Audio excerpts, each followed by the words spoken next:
सुख करता दुख हरता वार्ता विघ्नाची नुरवी पुरवी प्रेम कृपा जयाची सर्वांगी सुंदर उटी शेंदुराची कंठी झळके माळ मुक्ता फळाची जय देव जय देव.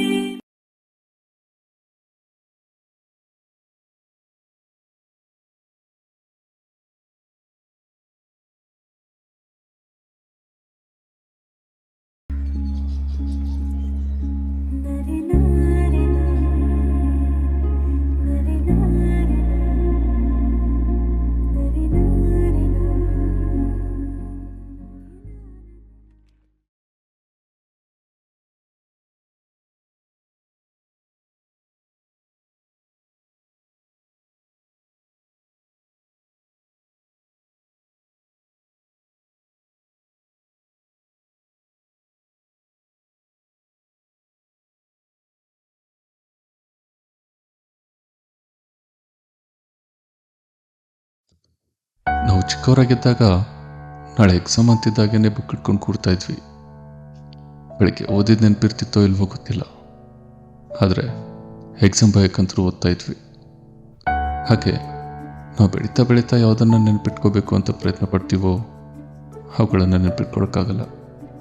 ಯಾವುದನ್ನು ಮರಿಬೇಕು ಅಂತ ಪ್ರಯತ್ನ ಪಡ್ತೀವೋ ಅವುಗಳನ್ನು ಮರೆಯೋಕ್ಕಾಗಲ್ಲ. ನನ್ನ ಪ್ರಕಾರ ನೆನಪುಗಳಂದರೆ ತುಂಬ ಸ್ಪೆಷಲ್. ಯಾಕೆ ಗೊತ್ತಾ? ಕೆಲವು ಸರಿ ನಾವು ಅಳ್ತಿದ್ದನ್ನು ನೆನೆಸ್ಕೊಂಡು ನಗ್ತೀವಿ, ಇನ್ನು ಕೆಲವು ಸರಿ ನಾವು ನಗ್ತಿದ್ದನ್ನು ನೆನೆಸ್ಕೊಂಡು ಅಳ್ತೀವಿ. ಎಷ್ಟು ವಿಚಿತ್ರ ಅಲ್ವಾ?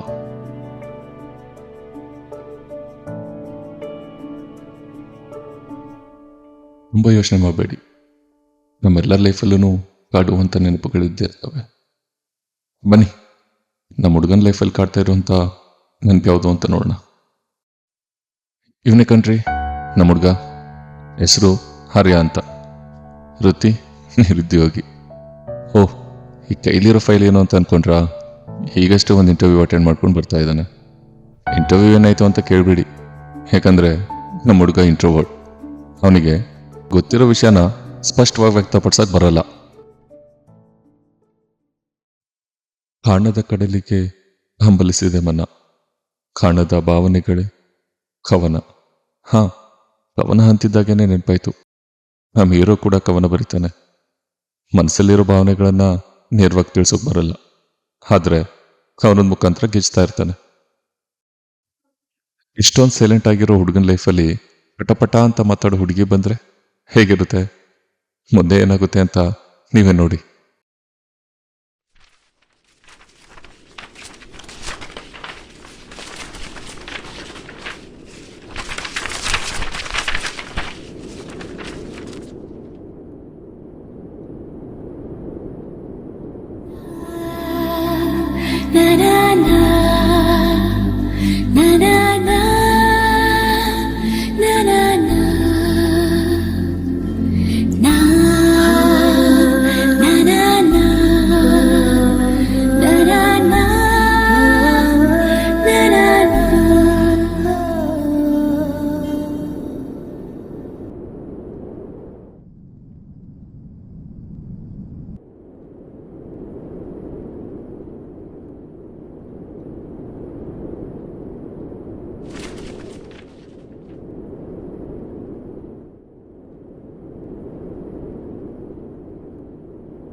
ಕವನಕ್ಕೆ ಜೀವವಿಲ್ಲ, ಕಲ್ಪನೆಗೆ ಮಾತ್ರ. ಕನಸಿಗೆ ಕೊನೆಯಿಲ್ಲ, ನಿದ್ರೆಗೆ ಮಾತ್ರ.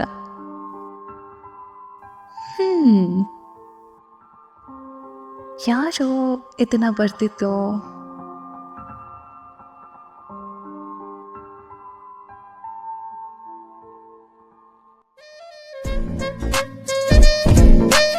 ಅಯ್ಯೋ, ಬಿದ್ದೋಯ್ತು.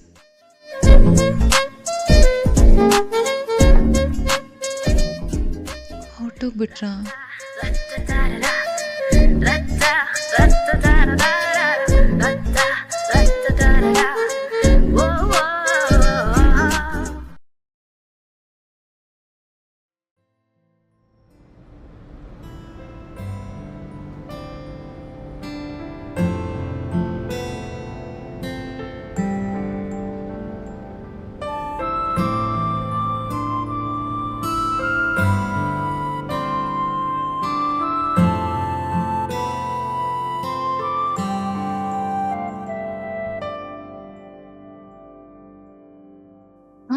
ನಿಂಗೊಂದು ವಿಷಯ ಹೇಳೋದು ಮರ್ತೆ.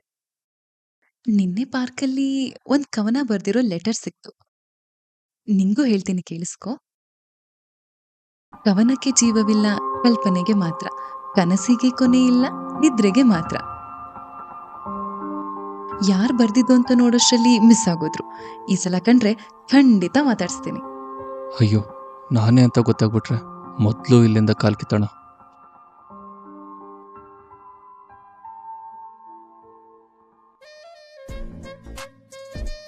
ಇವರು ನೀವು ನಿನ್ನೆ ಪಾರ್ಕಲ್ಲಿ? ಹೋ, ನಾನ್ ಸಾಹಿತ್ಯ. ನಿಮ್ ಮುಖದಲ್ಲಿರೋ ಕನ್ಫ್ಯೂಷನ್ ನಂಗೆ ಗೊತ್ತಾಯ್ತು. ನನ್ನ ಪರಿಚಯ ನಿಮ್ಗಿಲ್ದೇ ಇರ್ಬೋದು, ಬಟ್ ನಿಮ್ ಕವನದ ಪರಿಚಯ ನಂಗೆ ನೆನ್ನೆನೇ ಆಯ್ತು. ಅಂದಂಗೆ ನಿಮ್ ಹೆಸರು? ಆರ್ಯ ಅಂತ.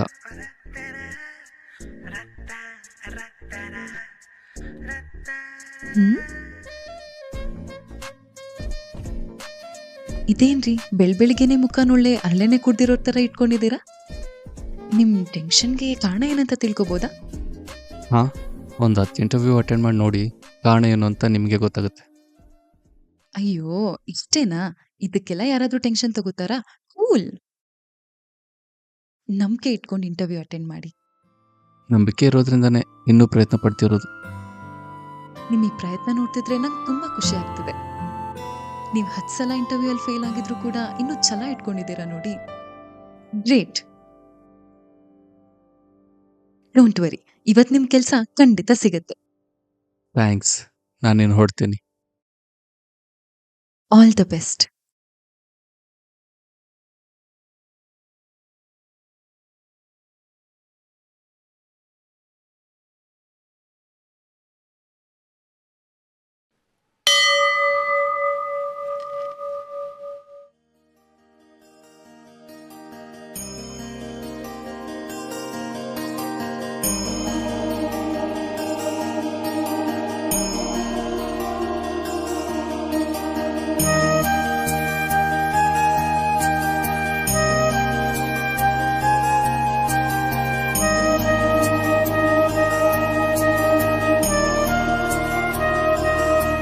ಓ, ಇವರು ನಂಗೆ ಕೆಲಸ ಸಿಕ್ಕಿರೋದು ಹೇಳೋಣವಾ?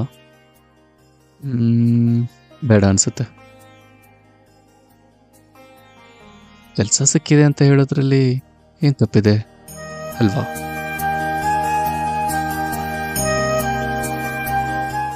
ಏನು ದೇವ್ರು ನೋಡಕ್ ಬಂದ್ರ? ಮುಗ್ದಲ್ಲಿರೋ ಖುಷಿನ ನೋಡ್ತಿದ್ರೆ ಕೆಲ್ಸ ಪಕ್ಕ ಆದಂಗಿದೆ. ಹಾ, ಹೌದು. ನಾವ್ ಹೇಳಿಲ್ವಾ ಖಂಡಿತ ಸಿಗುತ್ತೆ ಅಂತ? ಮತ್ತೆ ಇದೇ ಖುಷಿಗೆ ಟ್ರೀಟ್ ಇಲ್ವಾ? ಹಾ, ರೇಟಾ? ಸರಿ. ಸರಿ, ಸಂಜೆ ಇಲ್ಲೇ ಎದುರುಗಡೆ ಇರೋ ಕಾಫಿ ಶಾಪಲ್ಲಿ ಸಿಗೋಣ.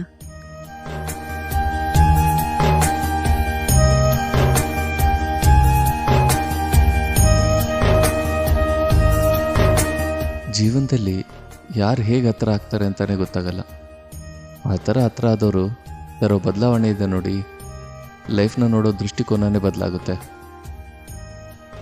ಹಾಗೆ ನನ್ನ ಜೀವನದಲ್ಲಿ ಬದಲಾವಣೆ ರೂಪದಲ್ಲಿ ಬಂದಿದ್ದು ಸಾಹಿತ್ಯ. ಜೀವನನ ಯಾವತ್ತೂ ಈ ಆ್ಯಂಗಲಿಂದ ನೋಡಿರಲಿಲ್ಲ.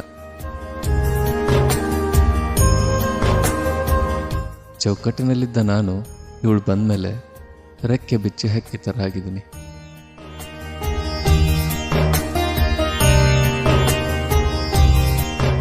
ಸ್ಟಾರ್ಟಿಂಗಲ್ಲಿ ಇದ್ಯಾರಪ್ಪ ಸಿಡುಕ್ಮೂತಿ ಸಿದ್ದಪ್ಪ ಅನ್ಕೊಂಡಿದ್ದೆ. ಪರವಾಗಿಲ್ಲ, ನಿಮ್ಮೂತಿಲು ನಗು ಅನ್ನೋದಿದೆ.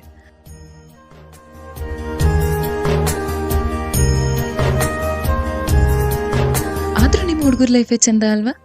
ಯಾವಾಗ ಬೇಕಾದ್ರೂ ಬರ್ಬೋದು, ಯಾವಾಗ ಬೇಕಾದ್ರೂ ಹೋಗ್ಬೋದು, ಯಾರೂ ಕೇಳಲ್ಲ. ನಿಮ್ಗೆ ಯಾರಾದರೂ ಹುಡುಗರು ಫ್ರೆಂಡ್ಸ್ ಇದ್ದಾರಾ? ಹಾ, ಇದಾರೆ. ಯಾಕೆ? ಯಾವತ್ತಾದರೂ ಅವ್ರ ಪಕ್ಕದಲ್ಲಿ ಕೂತ್ಕೊಂಡು ಈಸ್ ಎವ್ರಿಥಿಂಗ್ ಫೈನ್ ಅಂತ ಕೇಳಿ ನೋಡಿ, ನಿಮಗೆ ಗೊತ್ತಾಗುತ್ತೆ.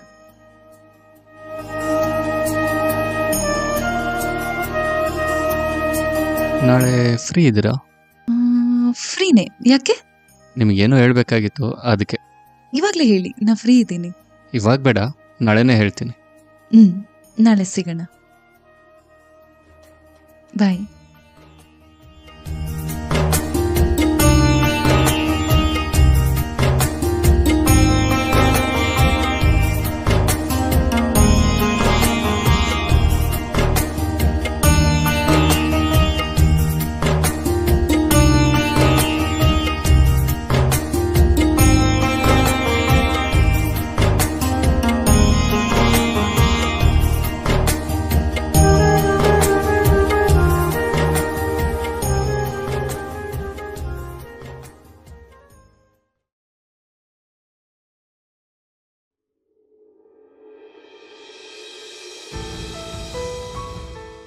ಅವಳು ನಾಳೆ ಸಿಗ್ತೀನಿ ಅಂತ ಹೇಳಿದಾಗ ಆಗಿದ್ದ ಖುಷಿ ಇನ್ನೇನು ಕೊಟ್ಟಿದ್ರು ಆಗ್ತಿದ್ದಿಲ್ವೇನೋ.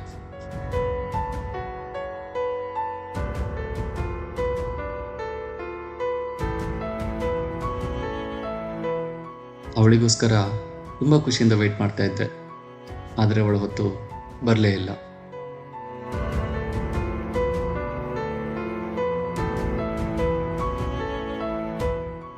ಮತ್ತೆ ಅದೇ ಜಾಗ, ಅದೇ ಕತೆ.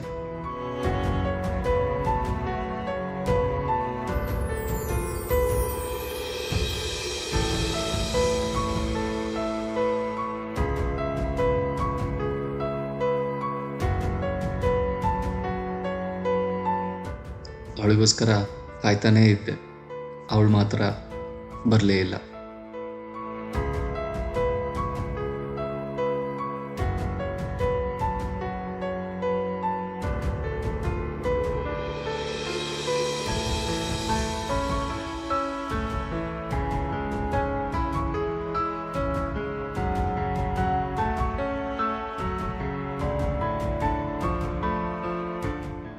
ಒಂದು ಕ್ಷಣ ಏನಾಗ್ತಿದೆ ಅಂತಾನೆ ಗೊತ್ತಾಗ್ಲಿಲ್ಲ.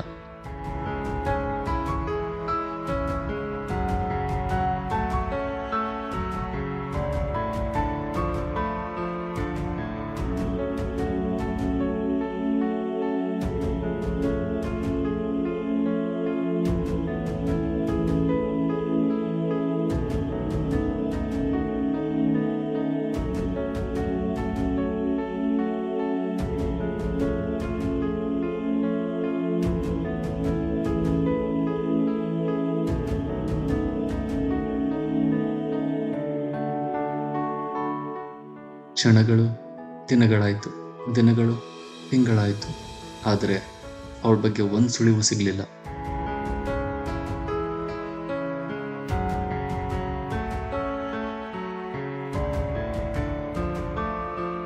ಆದರೆ ಅವತ್ತೊಂದಿನ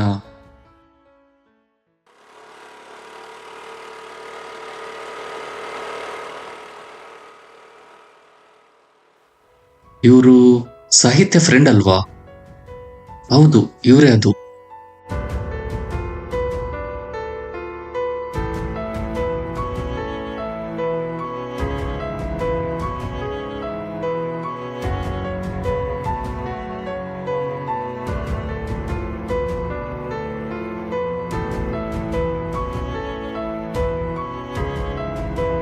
ನೀವು ಸಾಹಿತ್ಯ ಫ್ರೆಂಡ್ ಅಲ್ವಾ?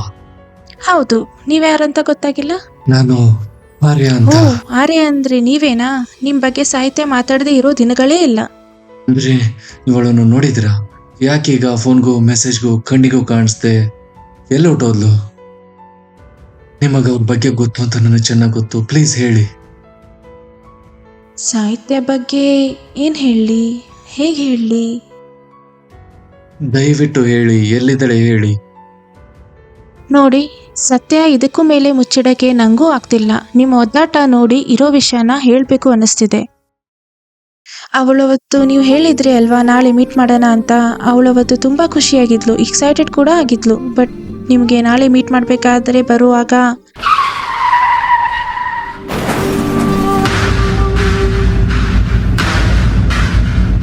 ಇದು ನಿಜನಾ? ನೋಡಿ, ಇದರಲ್ಲಿ ತಮಾಷೆ ಮಾಡೋ ಅವಶ್ಯಕತೆ ನಂಗಿಲ್ಲ. ಸಾಧ್ಯವಾದರೆ ನಾಳೆ ಇದೇ ಜಾಗಕ್ಕೆ ಬನ್ನಿ, ನಿಮಗೇನೋ ಕೊಡಬೇಕು.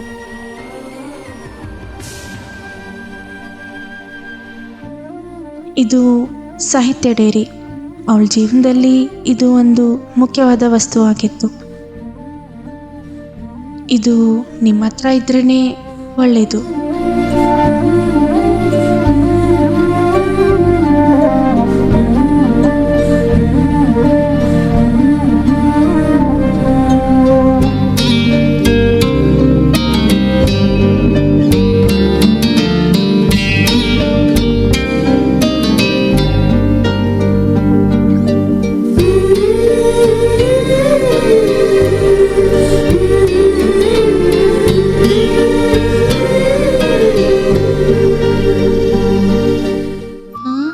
ನಾನಂತೂ ಬೇಗ ಸಾಯಲ್ಲಪ್ಪ, ಇರೋದೇ ಒಂದು ಜೀವನ, ಅರ್ಧಕ್ಕೆ ಹೋಗ್ಬಿಟ್ರೆ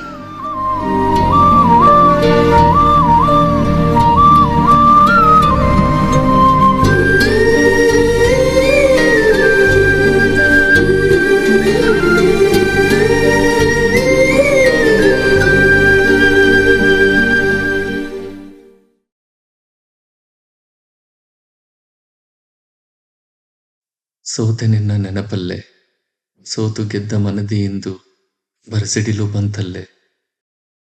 ಕಾಣದ ಊರಿಗೆ ನೀ ಕಣ್ಮರೆ, ಕಣ್ಣೀರೇ ನನಗಿಲ್ಲಿ ಆಸರೆ.